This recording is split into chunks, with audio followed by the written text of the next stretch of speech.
saat Al-Mahdi terkepung di masjid di Damaskus. Masjid ini kata Rasulullah memiliki menara putih. Syekh Dr. Muhammad Al-Arifi menulis dalam kitabnya, dan itu difotokan gambar masjid itu sekarang sudah ada. Menara putihnya juga. Disinilah menurut Al-Hafiz Ibnu Katsir dan para ulama-ulama Ahlus Sunnah wal Jamaah, Nabi Isa nanti akan turun.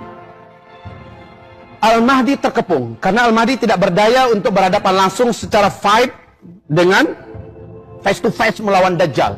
Dajjal dengan bala tentaranya sangat besar dan kuat di luar sana mengepung Al-Mahdi di Masjid Jami' Amawi. Subhanallah kaum muslimin. Al-Mahdi salat subuh. Mereka terkepung dari asar kemarin.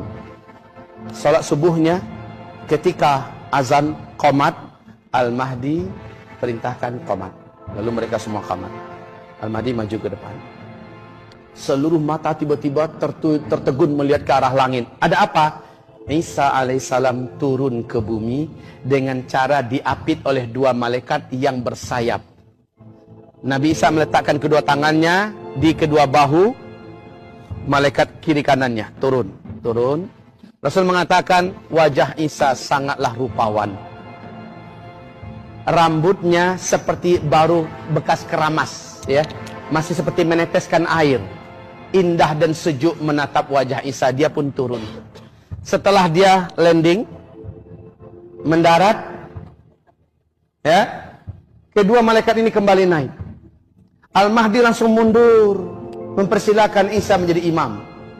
Isa menolak. Tidak, tadi qomat khusus untuk kamu. Imamnya zaman ini adalah kamu imam.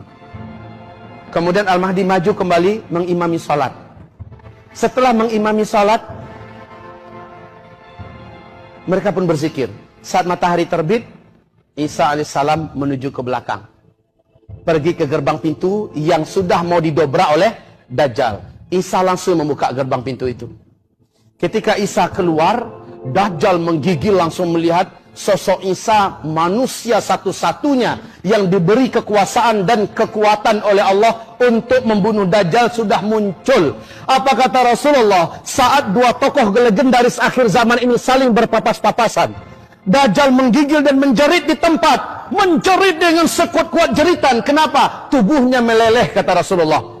Sungguh demi Allah, kata Rasul, kalaulah Dajjal tetap berdiri di atas kedua kakinya di tempat itu, dia akan mencari cairan yang menggenang di lantai. Subhanallah. Kemudian Dajjal lari. Kemanapun Dajjal lari, Isa sudah menunggu di sana. Mau kemana ente boy? Kemana saja? Akhirnya Dajjal lari ke Palestina, tempat tepat di pintu Lut. Dan disitulah Nabi Isa menghunjamkan tombak khusus yang dibawanya. Tembuslah Dajjal. Jerit kematian Dajjal. Darah yang masih menggena, yang masih bergelimang di tombak itu dibawa kembali dengan kecepatan yang Allah izinkan, tepat di depan Al-Mahdi dan orang-orang yang beriman. Dan orang Yahudi juga menyaksikan Dajjal sudah mampus. Orang Yahudi jadi lemes. Seluruh bala tentara Dajjal hilang semangatnya. Mereka tinggalkan senjata-senjata, mereka lari. Mereka menyelamatkan diri kemana saja. Dimanapun mereka sembunyi saat itu, seluruh tempat mereka bersembunyi Allah izinkan bicara.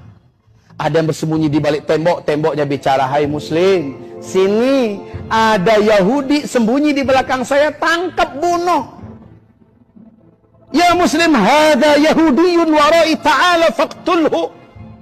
Sembunyi di dalam lubang, lubangnya bicara. Sembunyi di belakang batu, batu bicara. Sembunyi di belakang pohon, pohon bicara. Yang nggak mau bicara cuman illa al-gharqad fa innaha syajaral yahud, kecuali pohon gharqad. Sesungguhnya pohon gharqad adalah pohonnya Yahudi, kata Rasulullah. Cuma gharqad doang yang diem, dan gharqad itu berduri loh. Orang beriman kan udah tahu nih kemana nih sembunyinya Yahudi. Sisa-sisa Yahudi kemana nih?